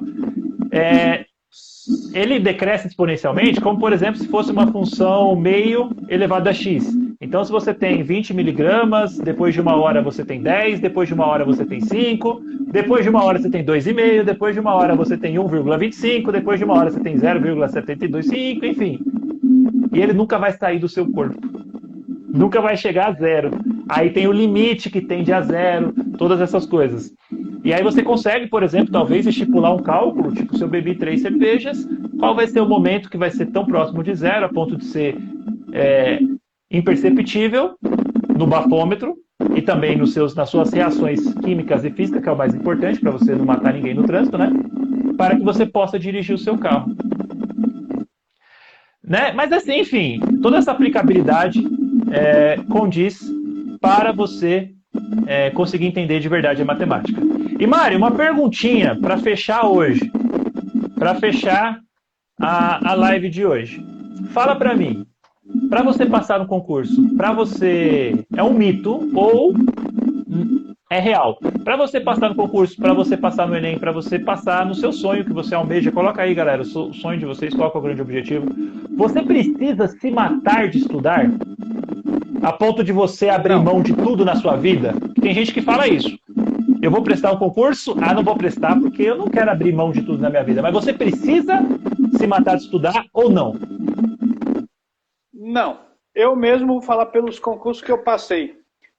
Eu estudo em média 1 hora por dia. 1 hora por dia, mas você tem que ter foco. Hoje eu vou estudar leis. Vamos citar pela nossa área. Vou tirar 1 semana para estudar a Constituição, do artigo 205 até 214, que são os artigos que regem a educação do Brasil. Então eu vou tirar 1 hora por dia e vou estudar. Estando em casa, dá para assistir videoaula, mas eu vou treinar. Se eu for para algum, eu gosto muito de acampar. Quando eu ia acampar, eu levava um livro, mas eu estudava 1 hora por dia. Não precisa... Outra coisa, o concurso é possível passar. Quando chegou perto do concurso, você fez a mesma coisa que eu. Quando faltou mais ou menos 1 mês para o concurso, eu fechei todos os livros. Você lembra disso? Porque eu já vi que eu estava preparado. Eu não fui para a festa na véspera, mas eu fui com meus irmãos para o Esfirra Chique comer esfirra na véspera do concurso. Fui também, eu fui despirocar. Não adianta você estudar na véspera. Você vai colocar, porque o concurso não tem só a parte acadêmica, tem a parte emocional. Se você deixa para estudar muito na véspera, você vai colocar uma carga emocional em cima de você que você pode errar questões básicas no concurso. Então não tem só a parte acadêmica, cognitiva, etc. Tem a parte emocional. Você também tem que se preparar emocionalmente para passar. É isso aí. Então, é possível ser aprovado no concurso. Você já foi aprovado em 4 concursos. Não dá para assumir todos, né? Porque o dia só tem horas de trabalho, o dia só 24 horas? tem. É, não dá, mas você usa alguns até como escada, né? Para você cada vez ganhar mais experiência e ser aprovado. E eu vou falar em específico, novamente, eu estou fazendo a chamada aqui, eu vou falar em específico da matemática no aulão no dia 16, tá certo? Não vai ser aqui no Instagram, porque aqui eu não tenho ferramenta para fazer lousa, todas essas questões assim, não fica muito legal. Então é preciso que vocês entrem no grupo que eu deixei lá no link da bio para poder participar do aulão. E quando chegar lá no grupo também tem um questionário para vocês responderem, para eu conhecer um pouco mais vocês e fazer um aulão personalizado, seja com as dúvidas, seja com o que você espera também, beleza? E lá, novamente, eu vou falar muita matemática. Oi? Uma diquinha também. Todo concurso que eu faço, mais ou menos na metade dele eu paro para beber água mesmo que eu esteja sem vontade. Porque o nosso cérebro ele funciona mais ou menos entre 2 e 3 horas para estudo. Por isso que existe intervalo numa escola. Ninguém consegue estudar 6 horas ininterruptas sem parar. Não é intervalo, Mário, é recreio. É recreio, isso. Então, quando eu vejo que a cabeça já está ficando doida no meio da prova, eu paro e vou tomar água. Respiro. Naquele concurso que nós passamos mesmo, teve uma hora que eu fiquei 10 minutos no banheiro olhando por nada. Eu falei para a pessoa. E eu parei para dormir. Você parou para dormir, eu levantei. O aplicador ficou assim, mas o senhor tá bem? Falei, tô. Mas por que você tá olhando por nada? Falei, não, cara, eu preciso desligar meu cérebro 10 minutos. Porque senão não vou conseguir responder a outra metade da prova. Então você também, quando você for estudar, teve uma pessoa que colocou aí que estuda 4 horas por dia. Você tem que dar intervalo, mas você não passa no concurso por quantidade de horas, mas por efetividade do tempo usado.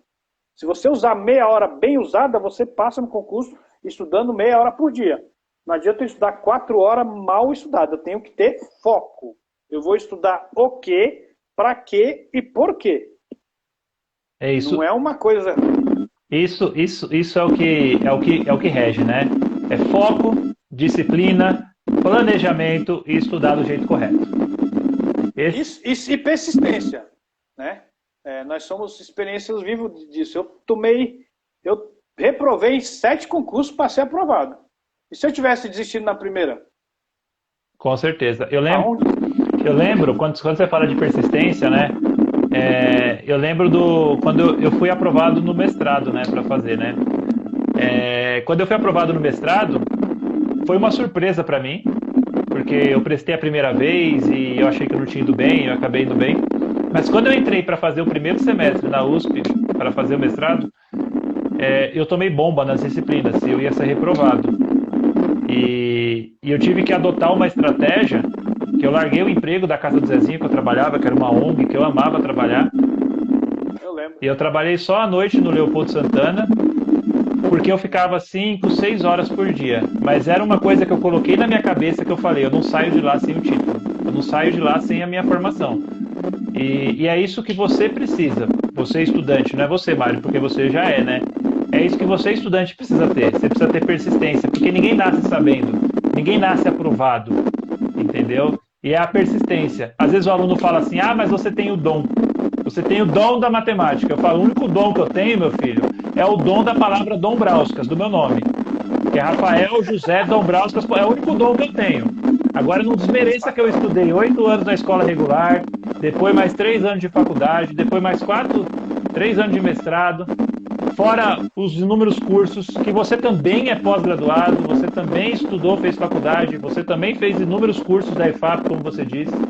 Então ninguém nasce sabendo. Se a gente sabe alguma coisa, é porque a gente correu atrás, é porque a gente fez, a gente conquistou, entendeu? A única coisa que a gente nasce sabendo é chorar, né? Tem algum microfone que está chiando. Eu acho que é o do Mário, porque quando ele começa a falar, ele para. O meu? Quer ver? Vai falando. Olá, tudo bem? Olá, tudo bem? Aí, tá vendo? Ó? Uma qualidade. Aí você começa a falar, ele para de chiar. Então é isso. É possível, galera. É possível aprender, é possível ser aprovado, mas tudo isso exige persistência, né? Como a gente já contou um pouco da nossa história aqui. Beleza? Ô, Mário, tem alguma consideração final? Porque já tem 1h35 de live. Bom, vou fazer um pedido. Tem como você deixar gravado? Tem. Eu vou deixar gravado no meu feed do Instagram, entendeu? Eu vou ver se eu não consigo fazer. Se eu não conseguir deixar gravado no feed do Instagram, eu baixo ela e coloco no YouTube também. Porque eu acho que poucas pessoas ficaram do começo ao fim, porque 1h30, pelo amor de Deus, hein? É muita coisa. Para aguentar nós dois 1h30, só nós dois mesmo.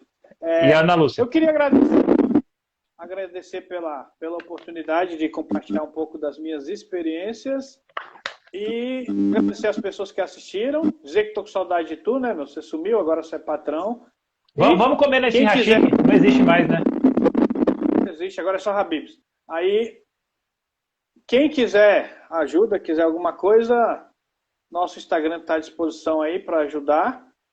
E sigam o Rafael aí, que ele é muito bom, viu? Eu também vou assistir as aulas dele, que eu quero passar em outros concursos. Ó, Mário, boa noite a todos.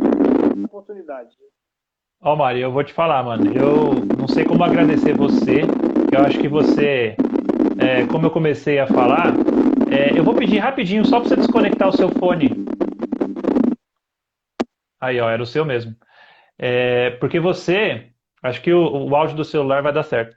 Porque você, Mário, é um exemplo. É um exemplo de pessoa que veio de baixo da escola pública, assim como eu também estudei em escola pública. Teve o seu caminho traçado por muita luta, muita conquista, desde os seus primeiros empregos, quando você era metalúrgico. Eu também, eu trabalhei no restaurante, no McDonald's, depois eu fui chapeiro, antes disso fui palhaço. E é possível. Não, palhaço é que eu trabalhava de animação de festas, né? E é possível. É possível quando a gente tem determinação, força de vontade e uma boa orientação. Eu acho que se você que está assistindo essa live tem um sonho de passar no concurso público, tem um sonho de ser aprovado, de ter uma profissão, de ter uma carreira e de, consequentemente, realizar os outros sonhos também, é possível, dá certo, vale muito a pena. E como eu disse, Mário, você é um exemplo disso, entendeu? De superação e tudo mais, por isso que eu chamei você aqui.